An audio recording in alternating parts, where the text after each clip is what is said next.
So, you're ready to get started on your tooling kit, and I'm going to walk you through all the steps that you need to do a tooling in your tray. So, you have picked out and purchased one of the craft aids or the tooling templates. I'm going to use this one in this demonstration. I'm going to use this pattern right here to put in the corners, the four corners. And that way you're going to see how I do it. This is one of my favorite designs. It's also one of the most popular designs in my shop for the trays that I sell that are built, already put together. So I'm using the one I've already got, so it's already open. Yours, of course, will be brand new, but you'll just open up the package, and I'd recommend that you keep the plastic package and the picture here along with the template. This is the functional part. This is what we're going to be using, but you can see it's just a piece of thick plastic, and it has the patterns embossed in it. On the back side, the part that will be against your leather, it's raised. You can't see that obviously here, but it's raised, and so that's going to create an impression on the leather. And that will just be a faint impression, and then we're going to use our swivel knife that came with your kit, and we're going to cut those lines. And then, to make a deeper impression, we'll use this tool that also came with your kit. It's called a beveler. And the last tool that came with your kit is this called a modeling spoon, and this is what we're going to use to rub and put the impression down. So let me move this out of the way for a second. And the first step that you have to do is you're going to do what's called casing the leather. And that's really just a matter of getting it wet. And dry leather, the way it is right now, won't take an impression very well, but once you dampen the leather, it will. To do that, you can do almost anything. You can use a spray bottle and spray it down. You can take a sponge. If you're going to use a sponge, make sure it's a sponge that doesn't have any chemicals in it. Don't use one of those scrubbing for your kitchen and bathroom type sponges. Get a clean, just nothing but a sponge.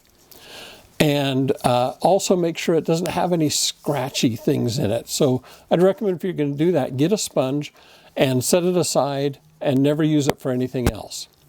I just use a rag, is what I use. And so I've just got this white rag, and I've got a bowl of water here that I'm going to use. And all I'm going to do is dip my towel, my rag, into that water. Not soaking, but good and wet. And then you're just going to rub that water into the leather. Now, it might be tempting to only put water on the parts that you're going to put the impression on.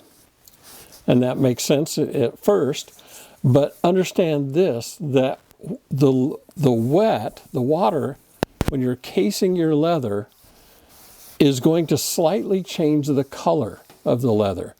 So if you do that, if you don't dampen all the leather, it will be uneven. So we want to make sure that leather is good and soaked.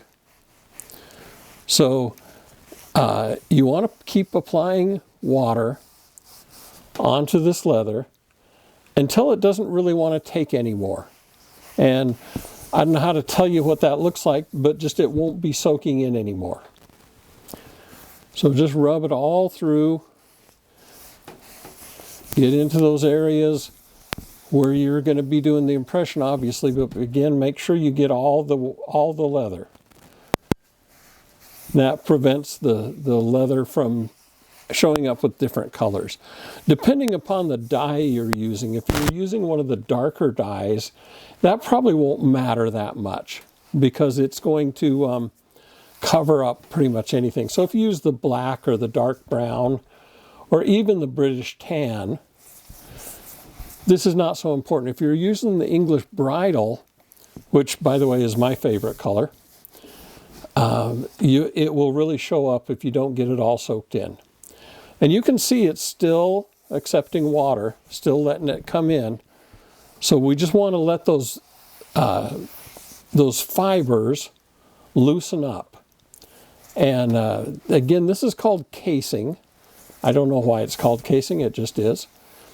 But you're going to put water in there smoothly all over the place until it really doesn't want to accept any more water. And you can see that it'll just kind of bubble up on the surface, or not bubble up, but it'll just sit on the surface. And that means it's got enough water in there that it's all it's going to take. So this is getting pretty close. I'll just recommend be patient. Make sure, another tip is make sure that the water is clean water. It doesn't need to be distilled or anything, but just make sure it's good and clean, because anything you're putting in here is going to have a good chance of being permanently etched into your leather, and we want to avoid that. Okay, so you can see in these different areas where it's still accepting some water, and so we're just going to coat it in here. Don't be afraid of getting too much at this stage. The odd thing is we're going to get it good and soaked, and then we're going to have to let it sit and dry out after we put our initial impression. Before we do any cutting or tooling on it, we're going to have to let it dry out a little bit.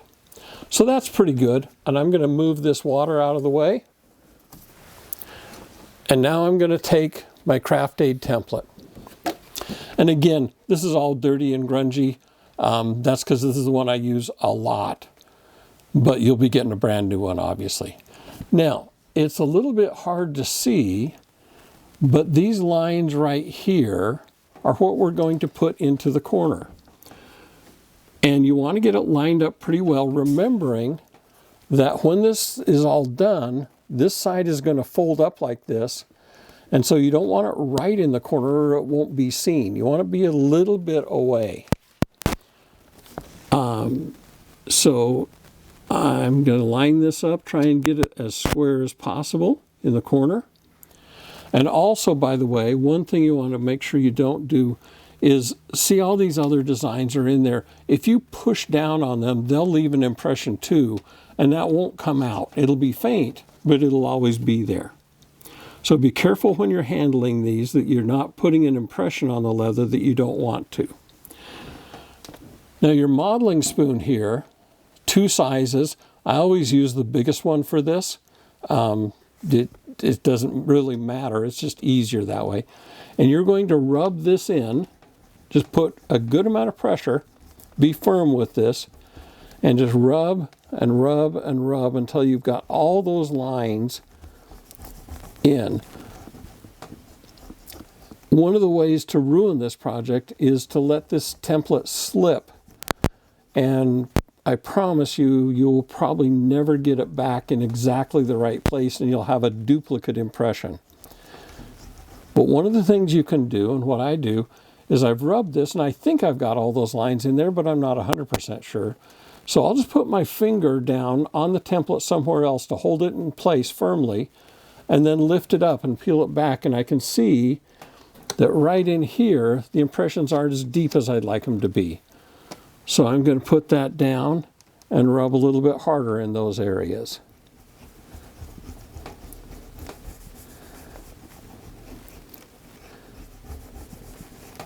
Again, I'll just check and make sure it's all there.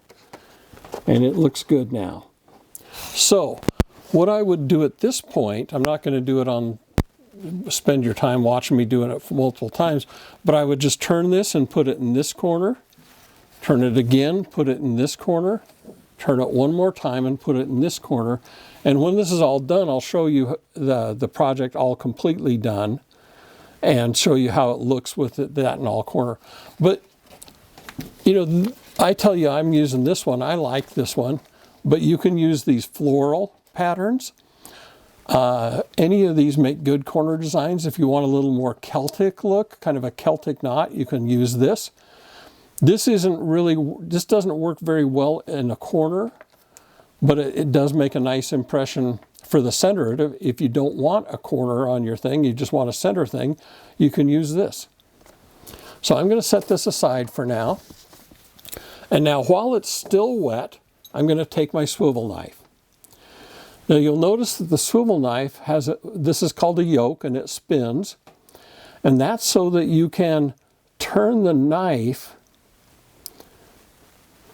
without having to move your hand all around.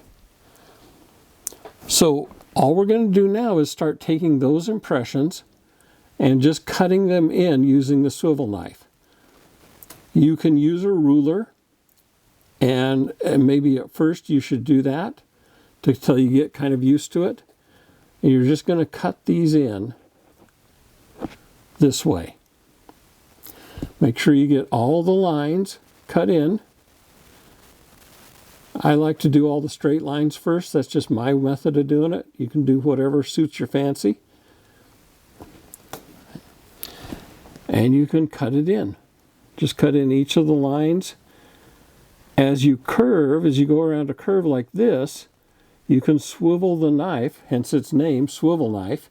You can swivel it around and make sure you get it cut in there good and deep. You want the idea is to have it deep enough that it's not going to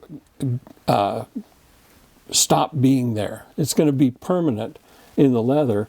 Whereas if you leave just the impression, as this dries out, it's going to get fainter and fainter. But we've got these lines in here. They're actually cut into the leather now.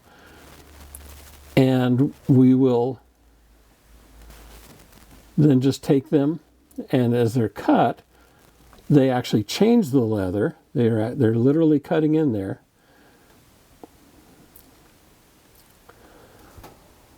And you can do it any way you'd like to. My tendency is to do all the straight lines first and do all the straight lines that are going the same direction.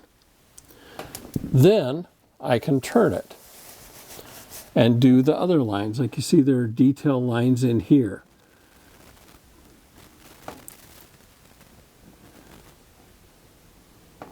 And we can just cut those in.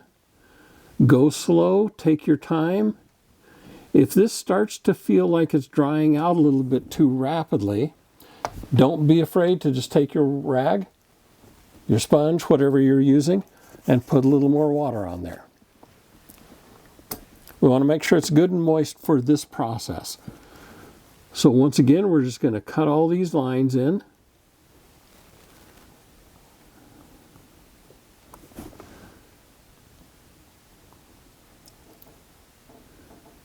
And just carefully follow the pattern, remembering that whatever you cut here is permanent.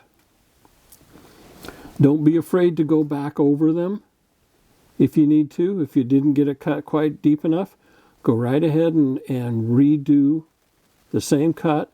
But if you're going to do that, just make sure you stay in the same line. The other thing to think about is if you cross a line like this, so I've got a line here and a line crosses here, they can kind of mash each other out. So sometimes you need to touch those up a little bit. Just get all those little details and go slow. Take your time. This is where you can mess it up if you don't do it right. If you're not paying attention, you can permanently ruin this. And as much as I'd love to sell you another kit, I don't want that to happen to you.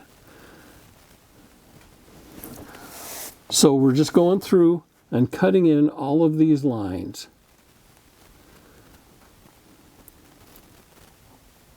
And again, don't be afraid to use a ruler and run your or a straight edge of some kind and run your swivel knife up against it. Especially on these long straight lines, they can get a little bit weird. They can get a little bit hard to cut.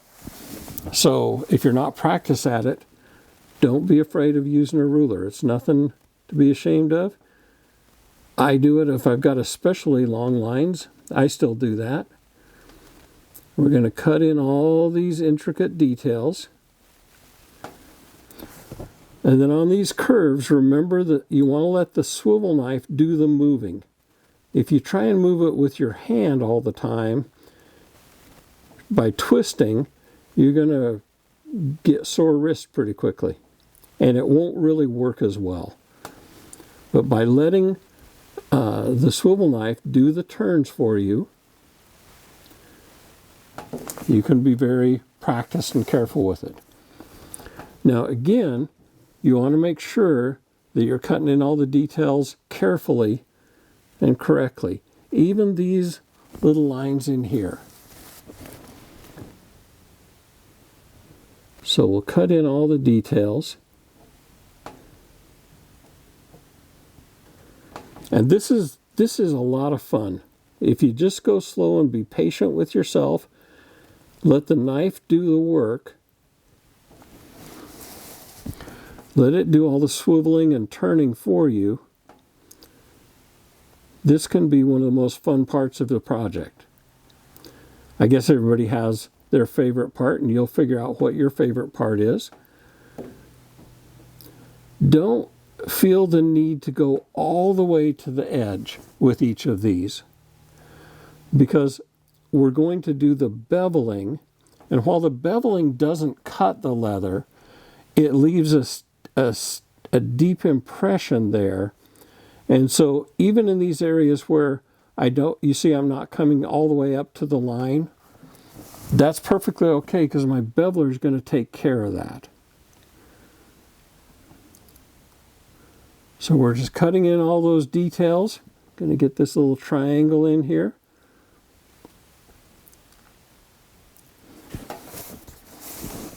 And again, feel free to turn the leather to make it easier to look at and to see. You don't want to have your hand covering your area, and you don't want to have shadows in there that make it harder to see where you're going. So just get all those lines cut in. Be patient, go slow, and have a good time with that. And then what we're going to do, once I finish these out, we're going to use our beveler, but in order to do that, we're going to have to let this leather dry out a little bit. So right now, the leather is still very wet. And if I'm not quite ready to start the beveling, but I'll finish up some details off camera for you. If you take your beveler right now and it's really wet and you start pounding it, it's going to get mushy and it won't look clean and crisp. That's why we're going to wait for that to dry out. I don't know how long that will take in your area. It just depends on how dry your area is and the weather and the temperature inside your house or wherever you're doing this. But you'll want to wait. You can even see right now, some of this area, the leather is darker, and some it's starting to lighten up a little bit. You're going to want to wait until the leather is all back to the original color, or as close to it as you can remember. At this point, we're going to, if we're going to do this pattern on all four corners, which is what I like to do, then this is probably drying out too much, and I will soak it up again and repeat this same process in each of the four or the other three corners. And then I'll let it dry. It will take, where I'm at, I'm in Oregon, and so it's always wet here, but it will take at least 20 minutes for this to dry back. And it will look to where it's dry, almost too dry. Don't let that fool you. Go ahead and let that dry out. I'm going to stop the camera now. I'll finish doing all this so you can see what it looks like, and then I'll walk you through the process of beveling. Okay, so I've gone ahead and finished the swivel knifing on that piece, but I wanted to show you something real quick because we're about to start doing what's called the beveling. And the beveling, you really need to make sure that your leather has mostly dried out. Let me show you, this is the piece, and you can see that color has mostly returned back to the natural color it was when we started with. One of the things you can do is just put your hand on it, or even hold it up to your face, and if it feels cool, it's about right. If it's gone where it's gotten room temperature, then it's gotten too dry. And you can always just apply a little more moisture and wait for it to come back. What I've done here is I've taken this scrap piece of leather and I've gotten 3 sections. One is kind of Papa Bear, Mama Bear, and Baby Bear. One is completely dry. Didn't apply any moisture to it at all. One is way too wet, just still soggy. And the other is just about right. It might be a little bit wet, but it's just about right.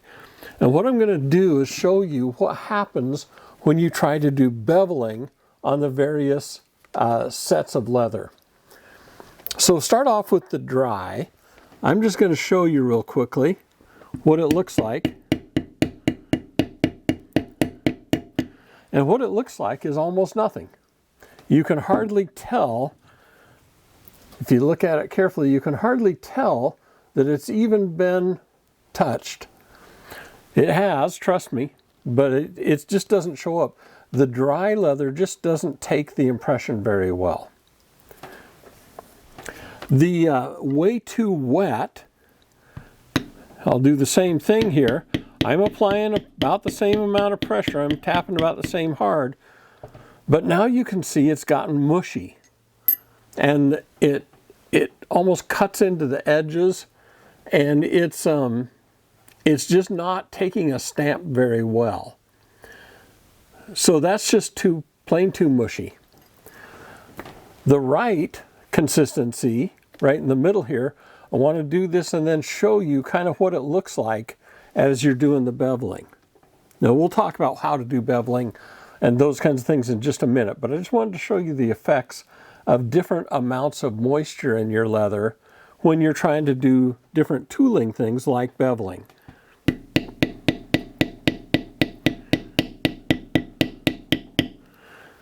Now, you can see with that, there's a good, definite impression, but it's not mushy at all.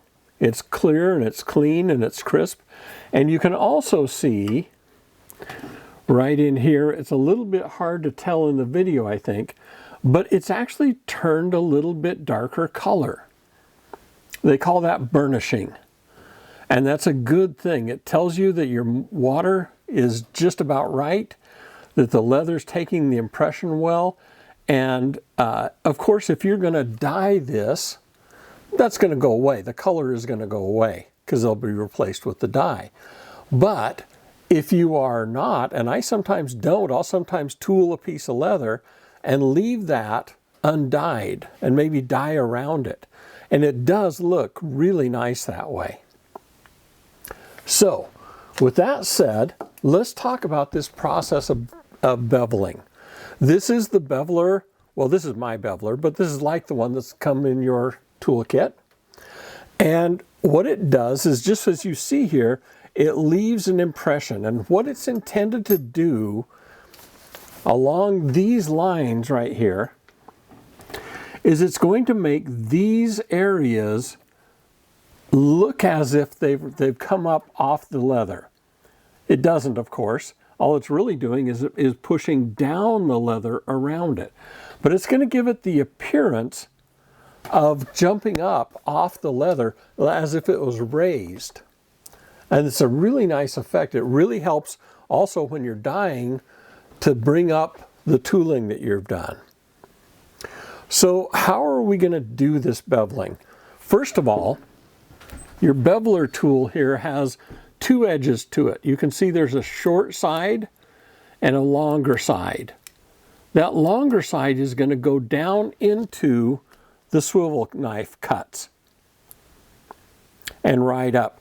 The back part, the part that's, you can see it's a bit of an angle, the back part here is going to push down. And so what happens is the leather is pushed down deeply here and less deeply towards the outside at about the width of your beveler.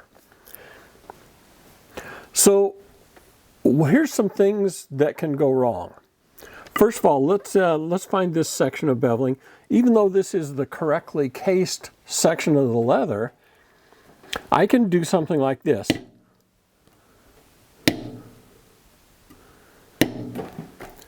And you can see there are marks in there that aren't smooth. Compare that to this earlier section. And what's happened is I've indented by just hitting, for instance, like that, and it leaves the indent of the beveler, but it isn't smooth and doesn't stay across. So here's how you're going to want to do this. You're going to want to tap it and then move it just a little bit, maybe half the width of that beveler face. And then tap it again and move it and tap and move and tap, etc. And you can see that that gets a much smoother appearance. Over time, you'll get to where you can do this a little more rapidly and get an even better appearance. But don't rush that process. When you're first learning, just take it good and slow. Just tap it, move it a little bit, tap it some more another time, move it a little bit. Keep doing that. Moving and tapping, moving and tapping. And you'll get this nice, clean, burnished edge. And don't be afraid to, if it gets a little bit rough, to go back and smooth it up. Just go over it again. Now, how hard am I hitting? Not very hard at all, but you can see if I come out here, if I tap too lightly, you can hardly see the impression. If I tap too hard, it's going to be okay, but it's going to vary in different depths. So just keep it as a good medium strength tap. Mostly let your mallet or your hammer do the weight of it. Make it do the work. Now, speaking of mallets or hammers, what I've got here is something I've used. Obviously, it's pretty stained up and pretty well used. I've been using this for a long time. And this is technically a mallet. And this is a specific kind of mallet. It's a very small or lightweight mallet. You can get them up to 48 ounces. I think this is, if I remember right, a 16 ounce. You can get great big ones. You can get small ones. You can get them even smaller than this. This is just about right for me. I find if I use a very heavy mallet, by the time I've done this for 4 or 5 hours, my wrist is about ready to fall off. So this is about right. But you don't need a mallet. By the way, you can pick these up in multiple different places. This one is from a company called Owden, O-W-D-E-N, and they make very inexpensive tools that are pretty good stuff. I really like the Owden company. And so if you can pick up some tools from Owden, that's a great way to go. But there's also this option. This is just a rawhide mallet, literally a hammer made out of rawhide. And this one came from Tandy, I'm pretty sure. May be wrong. But you can get them almost anywhere that you buy leather things. And this is also a perfectly good tool. So you can use this to do all your beveling, all of your tooling. It's a little bit lighter than most mallets. But you can, oops, got a little bit of dust in there. But you can pick that up. You can also use, if you want to, run down to Harbor Freight and buy what's called a dead drop hammer. And it's a hammer that has a little bit of weight in it. For this purpose, you'll want to get one of the lighter ones. Now, you can use a regular old claw hammer, a steel hammer. The trouble with it is that you've got a relatively soft metal here in the tool and a hard metal in your hammer. And over time, this is going to start peeling down and pushing down, and it's called mushrooming, and it ruins the tool. You want to hit it with a steel hammer for a few minutes, it's not going to be the end of the world. But honestly, if you're going to do this, if you're doing this project and you think to yourself, I want to do some more of this stuff, go down to Tandy, buy yourself a hardwood, or excuse me, a mallet made out of rawhide, or go online to, I think you can get these on Amazon. Just get a mallet. Alden is a good company. It's like all of these other tools that I'm providing for you in this kit. They are good tools, but they're not the be-all, end-all tools. This little beveler you can pick up at Tandy. I think it's $7. Okay, so they're cheap. I also have been looking at and thinking seriously about buying another beveler for myself, and it's almost 10 times that. It's $60 some. So you can spend as much money on these tools as you want to, and of course, you get better tools. But there is nothing wrong with these little inexpensive Tandy tools. Pick up for $7, and you'll do great with them. I would say I spent the first 15, 20 years of my life using, or my other life, doing nothing but these little tools. So those are great tools. You can use them and pick them up cheaply. And then what you do is, as you grow, as you get better and better, you'll feel the limitations of the less expensive tools. And you'll say to yourself, or more likely if you're like me, you'll say to my wife, honey, I need to buy some new tools, at which she rolls her eyes. And then I go ahead and do it anyway and put up with it. All right. So here is that same piece of leather, the same work we've been doing before. And I've gone through and cut in the pattern on all four corners. And now I want to show you how to bevel this. So let's talk for us a little bit about what I'm going to bevel on this. I have found with this pattern that I like to bevel the outside section, basically around here, and not the internal things. Now you can certainly do what you want. You can bevel these things. You might bevel some of it, not others. But I find that I like this pattern the best when I bevel just the outside portion. It looks the sharpest to me.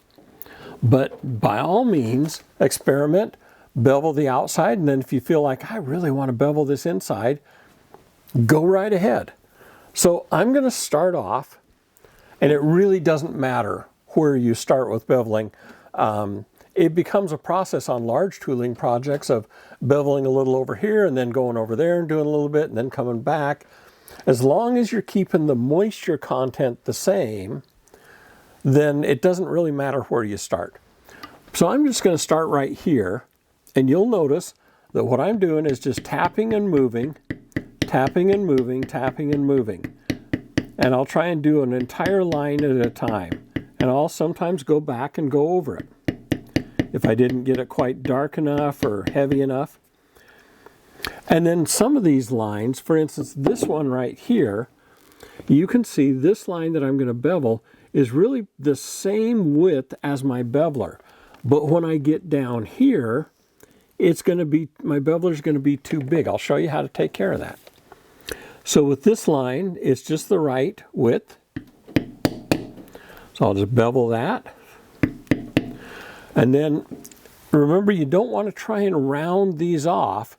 Go ahead and leave them a little bit sharp. That's what they're for. And I'm just going to bevel down this line until I get to that intersection, and I'll stop.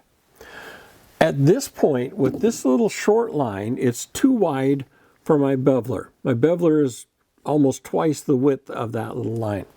There are two things you can do. One, you can simply tilt the beveler. So I'm going the opposite way, but I'm just going to simply tilt it this way and just pick up a corner of the beveler. But you can also, if you want to, buy a smaller beveler. Again, this is another tool from Tandy, $7. I won't swear to that price, but I think that's what they're at, $6.95.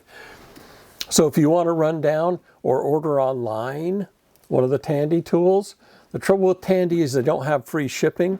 So if you've got a Tandy near to you, it's fun to go down and take a look at all the store and shop around in there.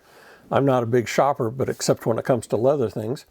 But there's also online, and there are a lot of ways. And I'm not trying to sell you on Tandy tools.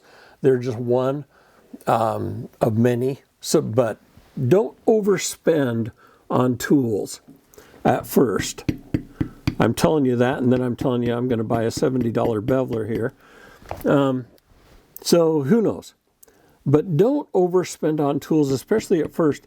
And don't go out and buy a lot of tools. Wait until you find a need for them. So, if you want a small beveler because you need to get into these areas, then buy the small beveler. But if you don't need that, then don't buy it. I actually have probably 20 or 30 of these stamping tools that I never use, that I bought because I thought I would need them. And somebody told me, oh, this is a great tool, you should buy that. And so I did. And I've never used them, or almost never used them. So don't buy the tools until you need them. But when you buy them, just go right ahead and buy them.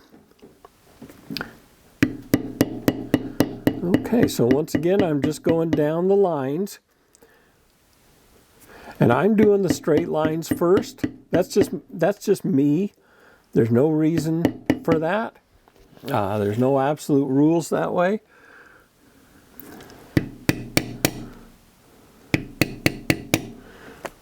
And I'll go down here.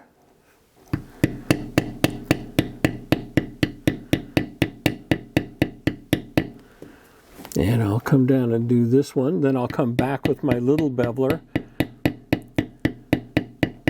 Or I tell you what, I'll just show you how to do it with the corner. So instead of using my little beveler, in this case I'll just tilt my existing beveler. It's not quite as good of an impression, but it does work.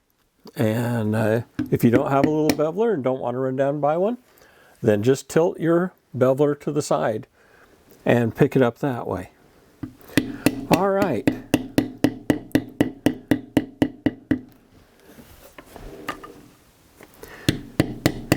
Now let's talk through one other thing before I move on, and that is you can do beveling in any number of ways.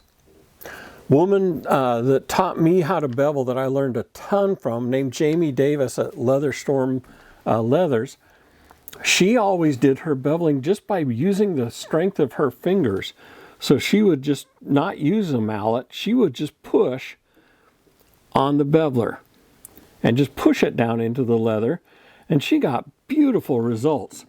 She is just outstanding at doing this stuff. I don't have the finger strength, I guess. I don't know what it is. I tried very hard to do it her way. After about an hour of it, my hands are cramped up and I just can't do it. But if you want to try and do that, that works just as well. Another way to do it is you can do beveling with your spoon, model spoon. Now, we use this larger edge to rub across the template, the craft aid, and put the impression in. There's a smaller edge, and if you want to, you can simply use that to push down the leather. And so you can use it this way and use that instead of it technically using the beveler. You're still doing beveling, you're still accomplishing the same goal, but you're doing it with this modeling spoon. So people do it all sorts of different ways. The right way is the way that gives you the best results. That's all there is to it. In the history of leathercraft, you'll sometimes run across people who are really opinionated and you must do it this way, and if you don't do it, you're dumb and all that kind of stuff. Ignore them. The best way to do any given process is the way that gives you the results you want. And at least at first, the results you want are to enjoy what you're doing. I don't care if you put out a beautiful masterpiece or if it looks like your third grader's artwork that you put up on the fridge. If you enjoyed it, that's what counts. I'm not talking about stuff you're going to try and go sell, But if you're enjoying your process, then you're doing it right. Okay. So I'm going to go ahead and bevel the rest of these. I'll do that off camera. I'll bevel around all the rest of these. But before I go away, I want to talk about this pattern and what I would do if I were going to bevel on the insides. So I'm just going to show you the lines that I would bevel. So this main framing piece right out here is a piece that you would want to look like it stood up from the background.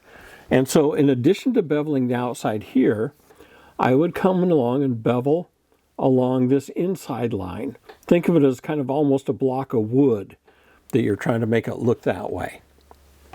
So that's one place I would bevel. And then see these members here, these crossbars, I would bevel on the outside of them. I would not bevel this inside section. The reason is these diagonal patterns here will get mushed down and they won't look good. So for these cross members, I would bevel the outside pieces right there and there. I would bevel this frame on the inside along there. And then for here, this kind of circular thing, I would go ahead and bevel both sides of it. There is a little diagonal piece there, and you'll have to be careful not to smash that. But if you can do it, and you can sometimes do that by maybe just, instead of keeping your beveler tool straight up and down like you should be doing, if you lean it forward a little bit, you can get a steeper imprint and not hit that diamond. It's a little bit tricky, but if you go slow and work at it, you can do that. So with these rounded pieces, I would do both sides. And then with this, I don't know what to call it, this tent. That's what I think of it as. It looks like a tent to me. You can do both the outside here and then try to do this inside. It'll look good if you do it, but it's an easy place to mess up. And then this whole pattern just kind of flips over and repeats itself. The last piece is this middle kind of circular piece here. And if I were doing this, I would bevel here on the outside of the curve and here on the outside of this other facing curve. I would leave this line in the middle here, leave it alone. There is a special beveler that you can buy that is like two of these put together. So it's as if you had a beveler one way and a beveler the other way. And if you happen to buy that beveler, you might try that on there. I wouldn't. Frankly, I would just leave that line just cut, just the way it is. So, up to you whether you want to bother trying to bevel this internal piece or not. But if you were going to, that's what I would recommend. And all of these little diamond shapes, they're just too hard. I wouldn't even think about trying to do those. Okay? Leave the cut will be there, it'll look good. Okay, so I am going to go ahead and go off camera. I'm going to bevel the rest of this, and then we'll come back and we'll talk about how to form this into your tray. All right, give me a little bit and I'll be right back.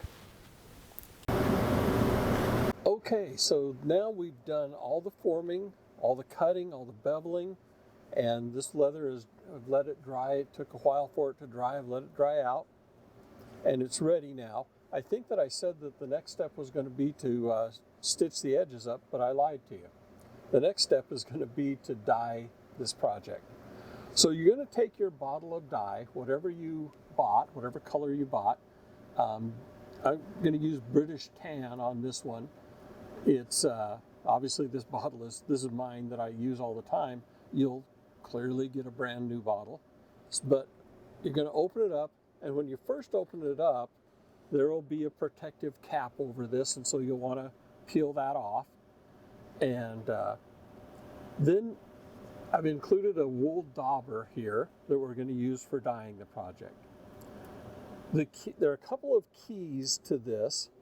Number one, don't try to overload the dye too much. It's fine to let it go and make a second coat and make it as many coats as you want until it is the color and the depth of color that you want. So all you're going to do is, you probably should, you can see I'm already getting dye on my fingers, you probably should wear leather or plastic gloves. I'm not going to, I never do. Just remember that the dye is meant to permanently dye leather, and your skin is, in a sense, leather, so if you get this on there, it's going to be a little bit tough to get off. But I'm just going to dip my dauber in that bottle, and then it doesn't matter where you start, just start and make circular motion. Just try to make circular motions wherever you can.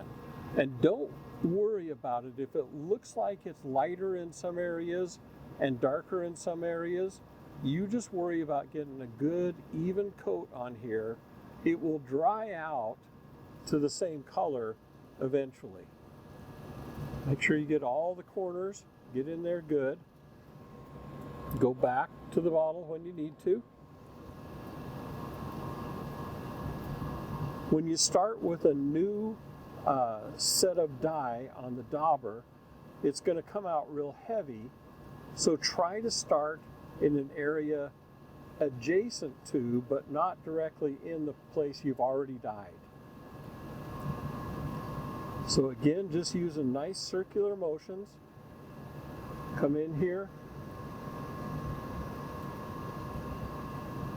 Again, start with a fresh set of dye on your dauber in a different area.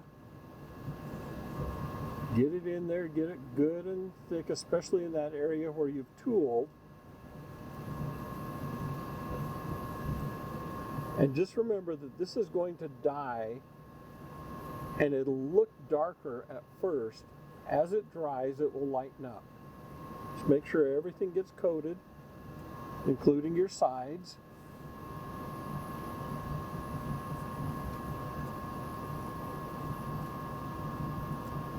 Just keep going until everything is covered.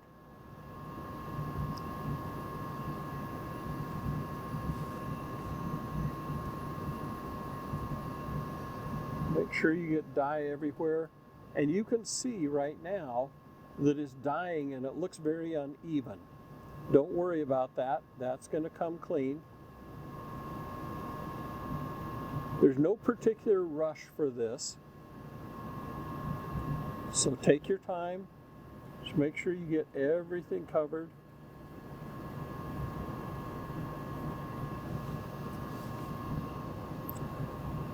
You'll notice I put down a piece of craft paper over my work surface because, as you can see, you're going to get dye on that surface.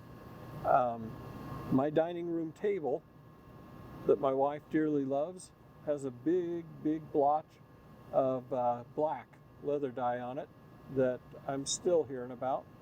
So make sure you put down protective coating of paper. Use whatever you want. Old newspaper, if they still have those things. Anything just to protect your surface from getting dye on it. Because no matter how careful you are, you're going to get dye on it. Get the top edges. And then don't forget, in these corners where I've cut it out, make sure you get those, because those are going to show. Make sure you get that.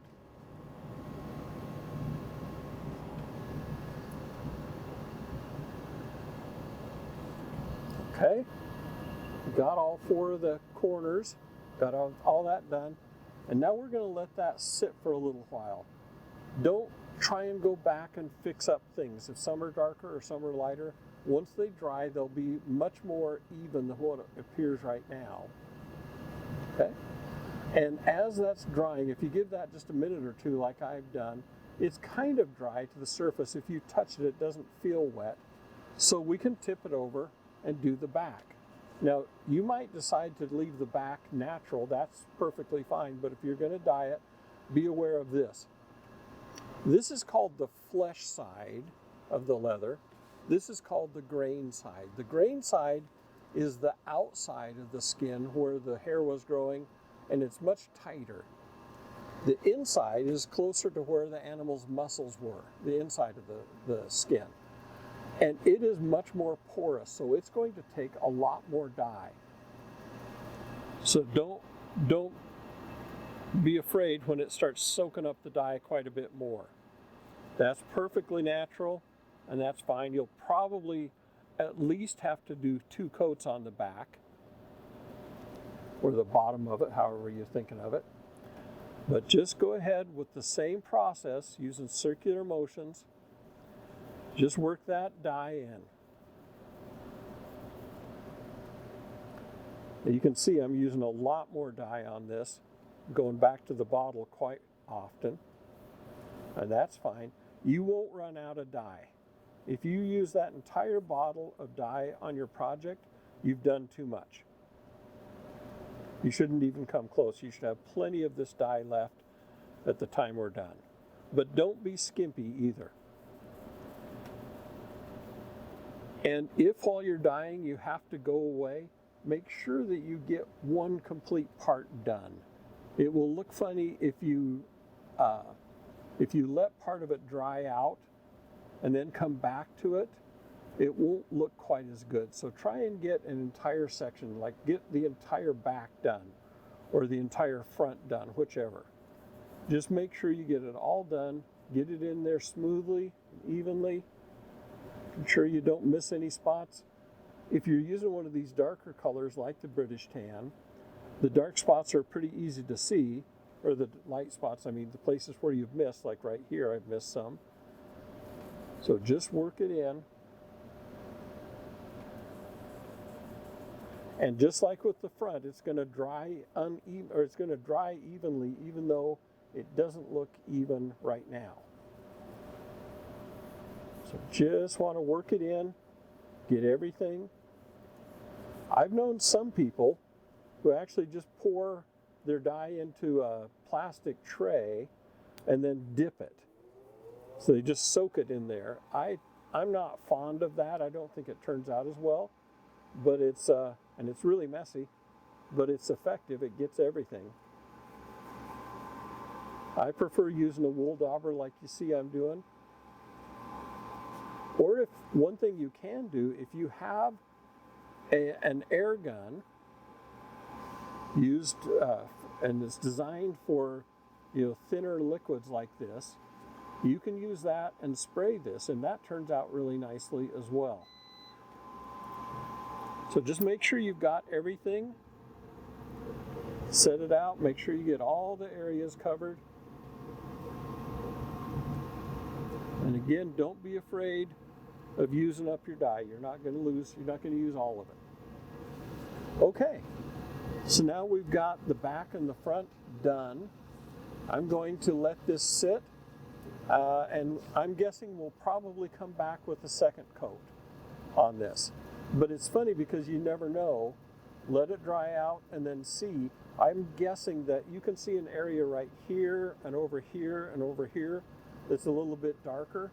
So I'm guessing that when we're done, it'll look a little bit splotchy, and a second coat will take care of that. So for right now, don't forget to put your lid back on, because if you spill this, it's a mess. Trust me.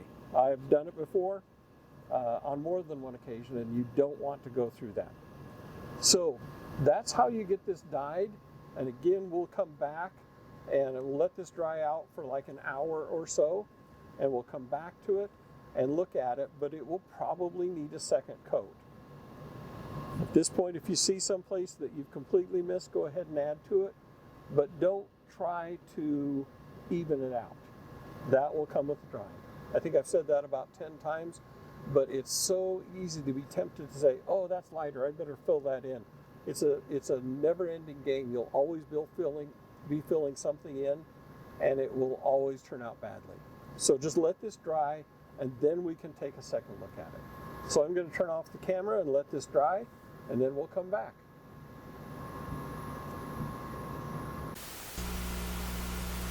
All right, so some stuff came up and I had to run away for a little while, and so this didn't dry for a couple hours. It's actually dried overnight, and you can see there's still a lot of splotchiness in there, and I thought that might happen. It does. It's not a big deal. So what we're going to do, we're just going to go ahead and reapply the dye.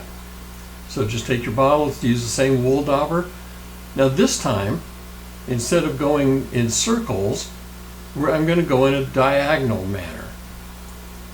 So I'm just going to kind of go that way and apply dye. Once again, I'm not going to worry about whether I've got the same amount of dye everywhere. We're going to cover this up. Make sure you get everything covered so the dye goes everywhere. If not, then you're not going to have the same depth of color, the same saturation. So just make sure that you're going through here, getting every part of the surface. Don't forget to get your edges. And by the way, there's nothing particularly special about the fact that I was doing this in a diagonal manner. It really doesn't matter. You could have done it in a horizontal or vertical manner. I guess that depends on what layout you're looking at, what you call it. But the whole point is you're getting a different pattern with your dauber. You're going in a different direction so that it's covering over those areas and evening things out. So we've got everything covered here, but you'll notice that there's still a little bit of, well, right in here there's some area that's still not dry yet. You can see it's still pooling up on the surface. That's fine. We want to give that time to dry in and let that go. So before we try and do anything else, we'll let that dry up. It's probably just to take a second here. In the meantime, let me just tell you about these edges. These edges I treated before I shipped this package to you. And so they're protected with kind of a, I don't know, almost a plasticky feeling thing. That's probably not fair, but you'll feel it. What that's all about is when if water ever gets in touch with this, it's not going to soak in through the surface all that much, but it could soak in through those edges. And those edges would we let water come in through there, it would ruin the tray. And so I protected those with a formula that we use.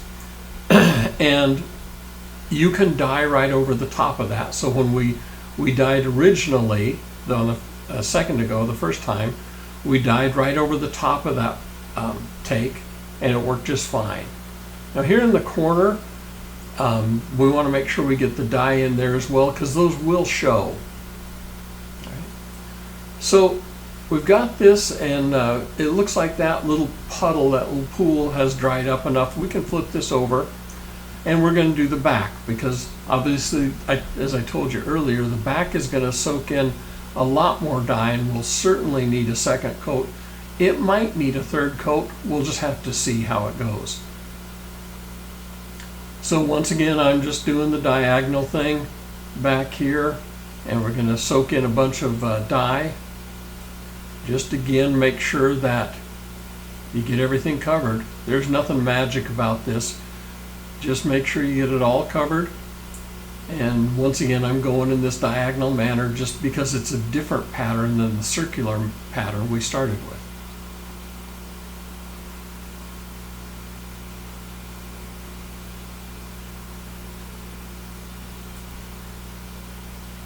So not much to tell you other than just we're going to finish doing this dyeing, getting it all done in the diagonal. Starting to run out of dye a little bit here in this bottle, so I'll have to watch. I've certainly got a lot more, but the amount of dye that I'm shipping you in that little 4-ounce bottle is plenty for your project, and probably for 2 or 3 more if you want to do some others. So don't worry, don't try to conserve the dye. You've got plenty, and the whole point is you want to make sure you get this good coverage so that you'll have good depth of saturation of your color.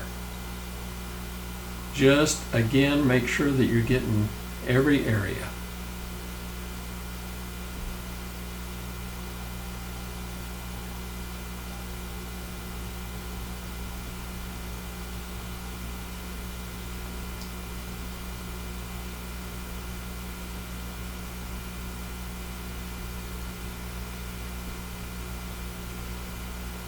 Okay.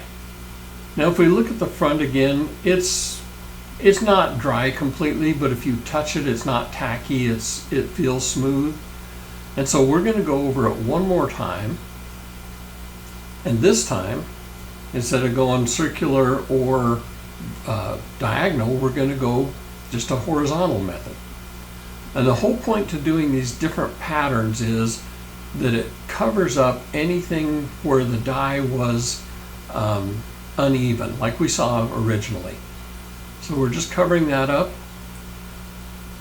It is going to make the whole project just a little bit darker each time you add a coat, but I think the richness in that will really come out. So don't forget to get your edges. That's the one thing that's so easy to forget. Make sure you get all of it. This third coat, you probably don't need very much dye. You can see I'm hardly even putting my dauber back in. I'm just evening it out. Make sure you get down here in these creases because they can show, and you don't want some natural looking leather sticking through there. Okay, so we're going to let this dry, and once that's good and dry, we'll come back and we'll be ready for our last stage, which is stitching the edges. Oh, one thing, don't forget to put the cap back on your dye bottle. It can make a real mess if you spill that.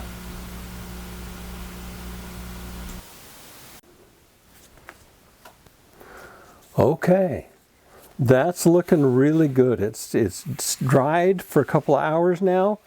It's soaked in very well. It got good even coverage.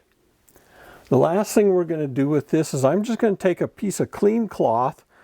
This is an old t-shirt, a piece of an old t-shirt that I've just cut up in here, and I'm just going to rub it down. Just going to try and rub it down. It helps it to shine it up. And it also picks up any remaining residual liquid from the dye. And you just want to give it a rub, and some of it might come off on your cloth. You want to keep rubbing until it's not picking up anything anymore. You don't want that getting on your clothing or whatever you're going to put in your tray. So you're just picking this up, any oils or anything that's left on here from the dye. Just keep giving it a rub until nothing really comes up off of it. And then we're ready to put together the last final part of this. The last part is going to be just a little bit tricky. And that is we're going to stitch these edges together so that they stand up like this. And we're going to do that in all four corners. In the package you received from me, you should have had 4 pieces of thread, and one of them had needles on the end of it, on both ends. Okay, so there are 2 needles attached to 1 piece of thread, and we're going to use this to stitch this corner together.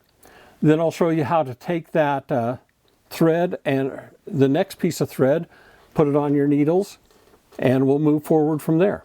Okay, so we're going to talk about the inside of the tray and the outside of the tray. The inside, just visualize it. If this was completely finished, if this is all put together, this would be the inside and this would be the outside.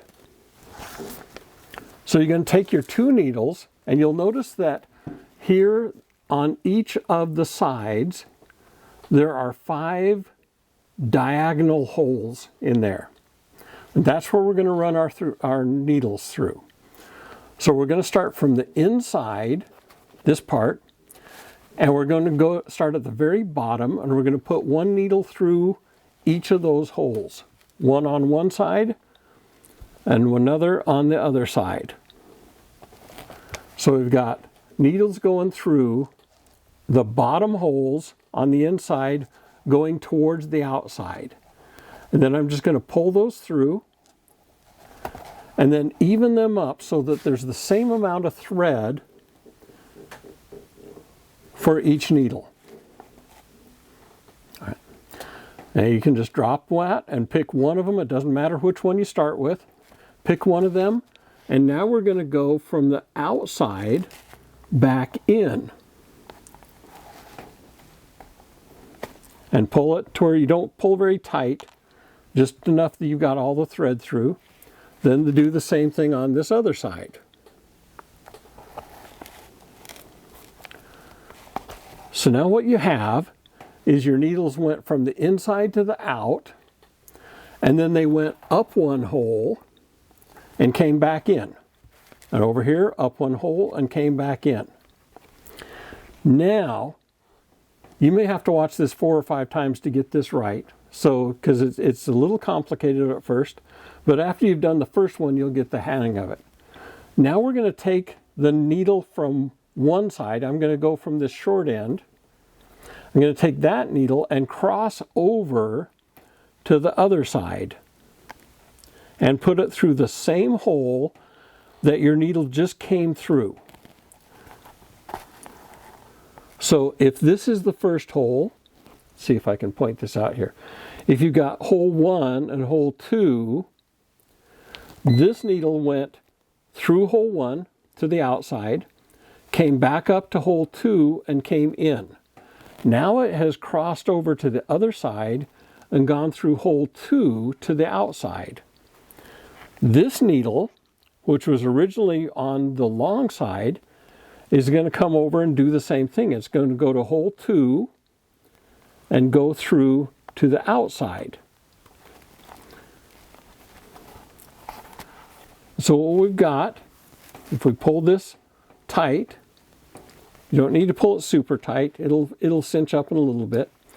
We've got the same amount of thread on each side, and we've got a pattern where it's going out, up, back in, and then crossing over and going out, and this one crosses over and goes out. We're just going to keep repeating that.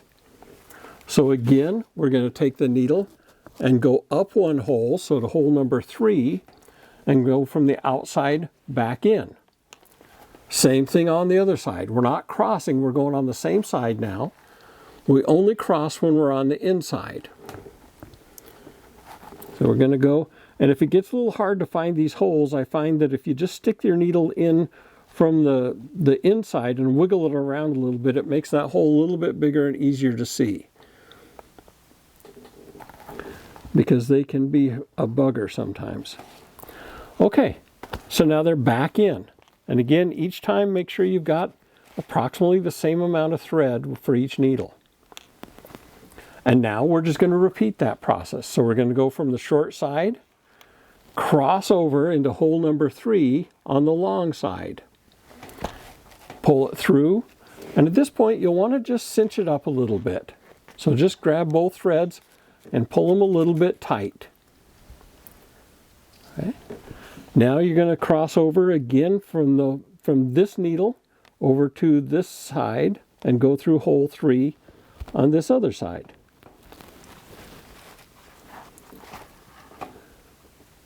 And we'll repeat the process.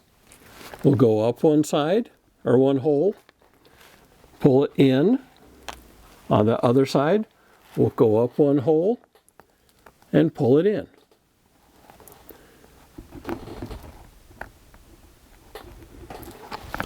Sometimes, like I say, those holes get swollen a little bit and they can be hard to see, especially with the darker colors. So wiggle it, just make the hole a little bit bigger and you can see it. So you're going to go up and come in. So once again, we're now both needles on the inside, and they should be through hole 4 now at this point. All right, we'll repeat the same process. Take the needle from one side, cross over to hole 4 on the other side, put it through, and pull it tight.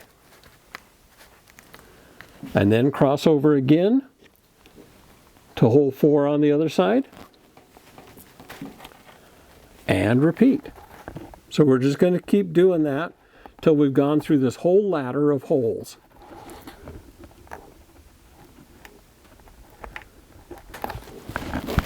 Yeah, it's really, this dye, when you put on a lot of dye, it really swells up those holes, so the leather can be tricky to get through. But just push it through. Do the same thing over here. And now we're at the top hole, the 5th hole.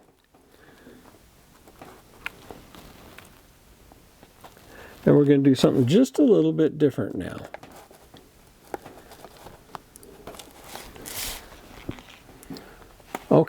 So now our thread is all the way through all 5 holes and our needles are back on the inside.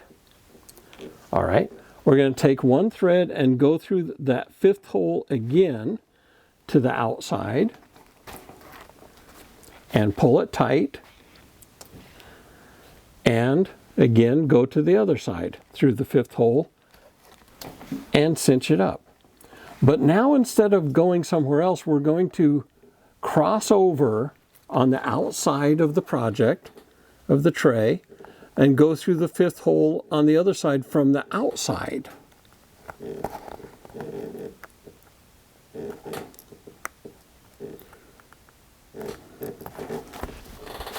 Yeah, it sometimes can be a kind of a pain to get this through. But just work with it and find it, pull it through. And because you're getting more and more thread through that same hole, it's going to be tighter. So just be patient. Pull on it.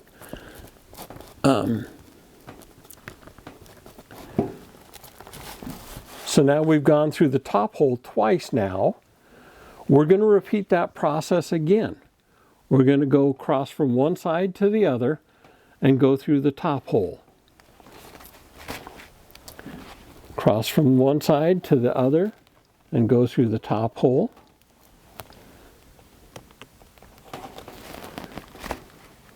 And pull them tight. Right. Now we're going to do one last thing. We're going to go down from hole number 5 on the outside. We're going to go from hole number 5 to hole number 4 and go from the outside to the inside. Then do the same thing over here on the other side. Go from hole 5 down to hole 4 and pull it inside and pull them tight. Almost done now. All we're going to do at this point now is make a square knot. So we're going to go take the needle in your right hand, go underneath the thread from your left hand, and pull it through and make a knot like you're tying your shoe. And pull it. It doesn't need to be like super tight, but pull it good and tight. All right. Now we're going to take the needle from our left hand, cross it over the thread on the right hand, and come up through the hole. And now we've got a square knot. Now, that side's finished, except we've got these threads with the needles hanging out there. We need to take care of that. So you're going to want to cut those. So I've got a little pair of my wife's embroidery scissors that I've confiscated from her, and I just use those, but any scissors will do, or even a knife if you're careful, and just cut them. You can leave a little bit of the tail hanging out there. We'll take care of that in a little bit. Okay? Now, we've got 2 needles with string ends on them, and we want to get that off so we can load up the next thread. And you just got to kind of pull on one end, pull it down a little bit, and work that thread out. And that just goes in the wastebasket. Right. Make sure you don't lose that needle. Do the same thing over here. Just going to work it out.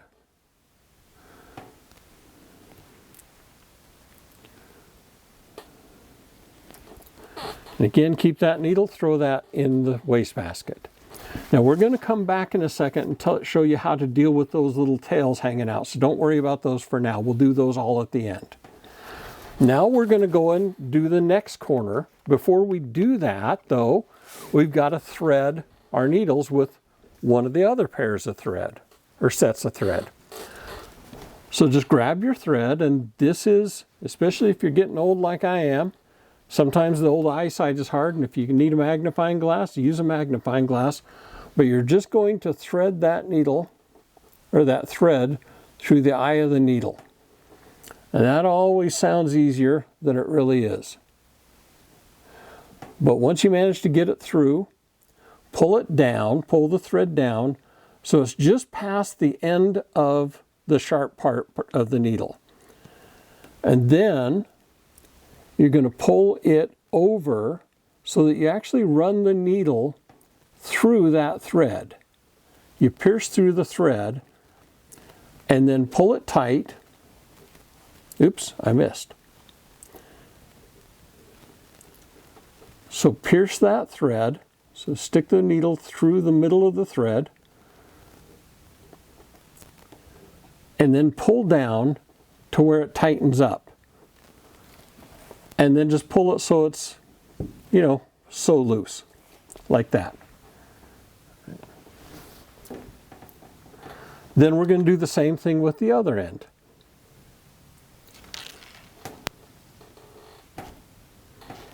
So I'm going to take my other needle wherever it went. Oh no, I think I just, no, there it is. I was going to say, I thought I lost the needle, the very thing I told you not to do. So we're going to take it, once again, just run it through the head of the needle, through the eye of the needle. Pull it down to where it's just past the end of the sharp point. And then run the needle through the middle of the thread. So you pierce it through. Pull it down, all the way down the shaft of the needle to where it clicks in place and it's tight. Then cinch it up a little bit and you're ready to go with a new set. Now you're just going to go through and do the same process for each of the 4 corners. When you're all done, when these are all set up, you've got these little tails here. If you have a thread zapper, like I have, this is very convenient. I'm just going to take the threads and zap them, just melt them a little bit so they hold secure there. If you don't have one of these, don't run out and buy it just for this, although these are really nice. If you are going to get one of these, make sure you get the one that's rechargeable. I bought the one that worked just on AA batteries, and about every 10th time I burned a thread, I had to replace those batteries. It was a real waste. So I bought the rechargeable one, much better. This brand, Beadsmith, I think it is. It's called Thread Zap. I got it on Amazon. Very easy, very nice. It's rechargeable. You're not wasting all your money on new batteries all the time. But if you don't want to bother buying one of those, you can just take a Bic disposable lighter and burn those ends. Okay, so I'm going to go off camera. I'm going to finish sewing this up, and then I'll show you. I'll come back and I'll show you the finished product, and we'll take it from there.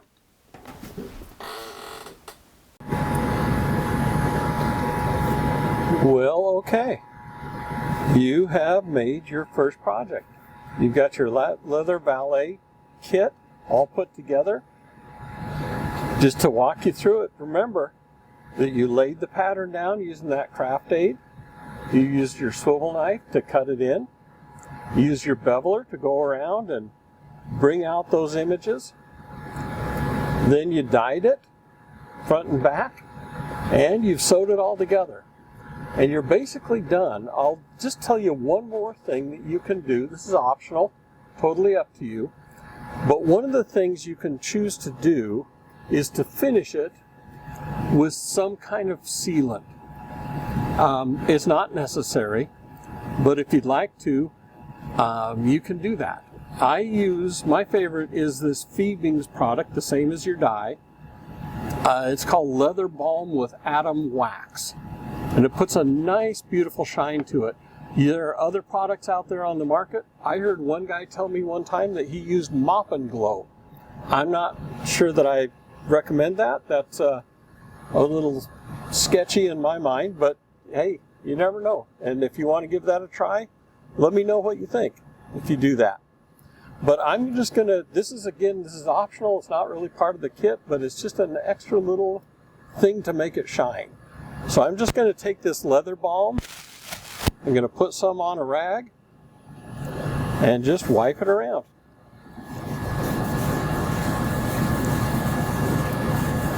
Just rub it in, make sure your dye is dried before you ever do this. And even so, you're going to wipe it around the edges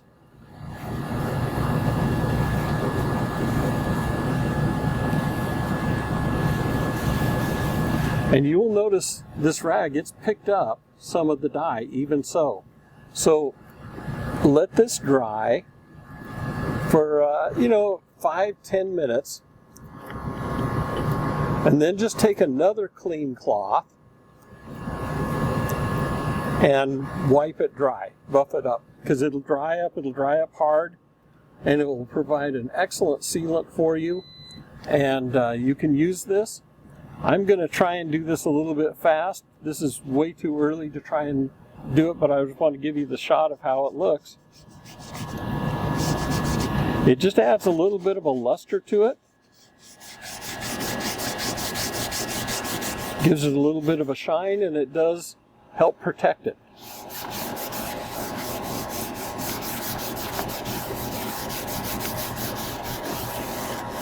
Like I say, I'm doing this right away just in the interest of time, but you would normally let this dry, I don't know, an hour wouldn't be too long, but just let it dry and then take a clean cloth and wipe it up, just buff it and polish it up, get the sides, get everything, and then you've got a nice glow to it. Well, hey, congratulations on your kit. You've made a leather valet tray. I hope you enjoyed it. I hope it was a good and a relaxing time for you. And I really hope that it piqued your interest and would make you want to get into doing some more leather projects. Now, if you have any questions at all, don't hesitate to get in touch with me. You can contact me on Instagram. You can email me. My email address will be in the link below, or in the little section below in the YouTube channel. And you can get hold of me through there. You can leave a comment on the video. I'll be honest with you, I don't check that much, so if I don't respond to you right away, if I leave in a comment, I apologize. It's just not the normal way that I use to communicate. But get in touch with me if you have any questions. I'd be glad to help, and I'll answer as quickly as I can. Hey, thanks for being on this journey with me. I appreciate it. And I hope you really enjoy, for years and years and years and decades to come, your leather valet kit that you put together. And just remember, you made it. Thanks, and I hope to see you again sometime soon. Bye.